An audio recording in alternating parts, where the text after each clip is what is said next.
Welcome to part 2 of the Unconditional Parenting or Unconditional Teaching screencast. The next principle we're going to talk about is being authentic. And again, this is just good life advice for no matter who you're working with. In order to be authentic with children, you have to let your humanity show, and you have to admit your mistakes and apologize for them. And earlier when we talked about being reflective, I talked about acknowledging your mistakes. Not just acknowledging them to yourself, though. Alfie Kohn would say you have to acknowledge them to the children themselves. You have to say, ooh, I made a mistake there. That was incorrect, and I'm sorry for that. I once worked with a teacher who swore that it was not appropriate to apologize to children. And I thought, well, that's ridiculous. We expect them to apologize all the time, and we're not even going to take the time to model authenticity in apologizing. Like, that's really important. You make a mistake, apologize to the child, because it's going to build the relationship, and they're going to trust you more. You also have to allow yourself to be vulnerable with children, and you have to favor the connections with them over the control. One of the things that I always did with my children in my preschool classroom is no matter what day it was, I would do a check-in with them in the morning and then like at morning circle time, and we would talk about how we were feeling that day. And I would include myself in that.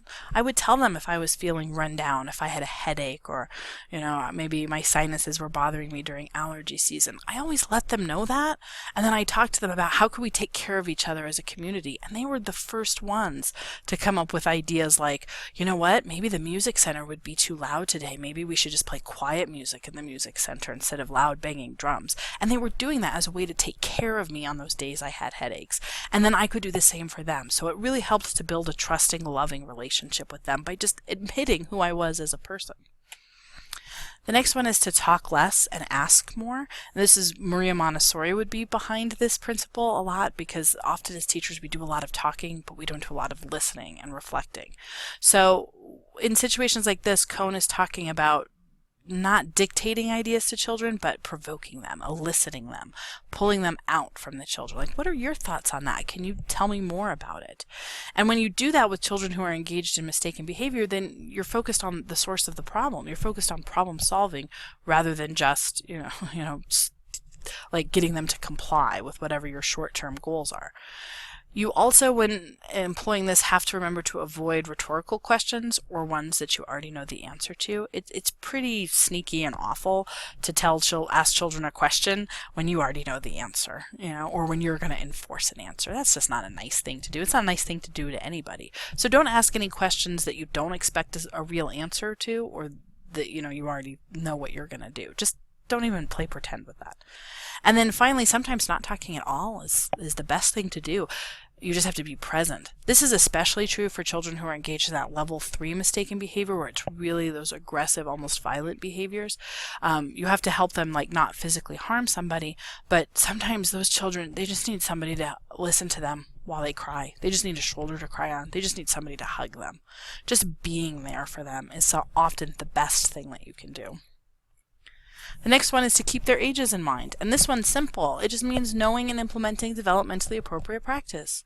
Know what's appropriate for their age and don't have expectations above that. That's not okay to do to somebody.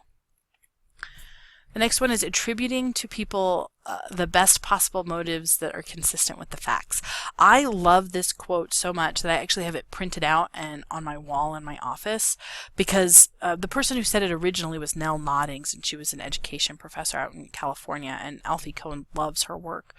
But I think it applies to beyond just children. Like, always attributing to people the best possible motivations that are consistent with the evidence you have is really important, because it frees you up. It allows you to see the good in people as much as possible. So remember what I was talking about, seeing the good in humanity. The consistent with the facts is important. So Alfie Kohn's example of this would be, if a child walks up and hits another child, you're not going to walk up and say, oh, I'm sure you didn't mean to hurt your friend. Like, well, yeah, they did. They hit them, So that's not attributing motives that are consistent with the facts. But just take into consideration the facts that you have, and don't make any assumptions about what the child is doing, and give them the benefit of the doubt. And then, because even if you don't say it, like, even if you don't think you're making assumptions, the assumptions that you do make are going to impact how you treat others. Nobody is sophisticated enough to hide what they're really, really thinking, right? So you have to be able to acknowledge that you might be coming in with some assumptions. Alfie Kohn would also say don't stick to no's unnecessarily. Children hear no a lot in our culture, and sometimes we just say no because it's an automatic reply.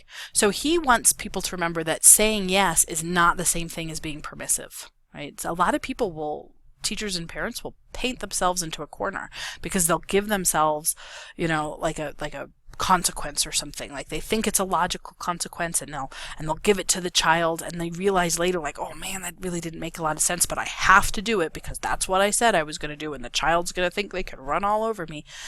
That attributes to children some really sinister motivation. So I say, don't stick to your no's unnecessarily. Take the time to be reflective.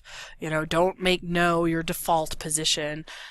Try to think of situations individually and look for reasons to say no or look for a reason why you have to say no rather than being able to say yes. So he's saying, like there has to be a really good reason why I'm going to say no to this rather than saying there has to be a really good reason to say yes. Don't be rigid with children, okay? We've talked about this before. We talked about the difference between being firm and strict, right? It's okay to be firm, but if you're rigid, it becomes almost a fetish, okay? So you don't want to let your fear of creating a precedent be a reason to avoid being spontaneous. Like, children aren't nasty little people who assume that just because something happened one time, you let them stay up 15 minutes later at bedtime, that it means now forever that has to happen. You don't have to fear that kind of precedent, okay? Because predictability is really, really good, but inflexibility is really, really bad. We all know this. There are times when we spontaneously do things that make our lives better when we break from routine. But you just have to make sure that the predictability makes sense to kids as well as the spontaneity, right? Have reasons for your expectations and your routines. And then the last one here is don't be in a hurry. Okay? You want to avoid situations that will trigger coercive practices. You want to plan for transitions, and you don't want to be a minute wise and an hour foolish. So what he's talking about here are like getting kids to move through transitions where you need it to happen really, really quickly. If you didn't plan enough time for the transition, that's not the child's fault. Or in situations where like children are going to places like the grocery store at 3 o'clock in the afternoon when they should be taking a nap. Let's say you got a 2-year-old at the grocery store at 3 p.m. and they're just crying and upset and they're melting down. That's not the child's fault. They didn't ask to go there. They didn't want to go there. And really, it's your responsibility as the caregiver or the parent to make sure they're getting enough sleep so they don't go into situations like that. So that's called being a minute wise and an hour foolish. You've made your life more difficult in an effort to like push compliance. So that brings us to the end of Alfie Kohn's Principles of Unconditional Parenting.